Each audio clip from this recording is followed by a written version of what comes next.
Did you know we can use AI to teach AI? And according to a new paper by Google, it works really well. When you train a large language model, like ChatGPT, one step of the process involves giving human feedback. This human feedback is important to make sure the model outputs are more useful, less harmful than otherwise would come out of the model.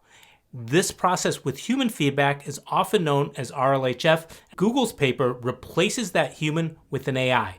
They're not the first people to do this. The folks over at Anthropic have done this for their Claude model, for example. But Google is the first that I've seen in having a paper that nicely lays out exactly how they did it and providing results as well. Since they couldn't use humans to fill out a form like this, instead what they did was they used a language model to generate two outputs, one that was really good, one that was not so good.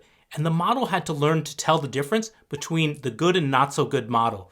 And the cool thing is, this method for getting feedback just using AI ended up being just as good as using humans to get feedback. The takeaway is this might be a cheaper and faster way for doing model development.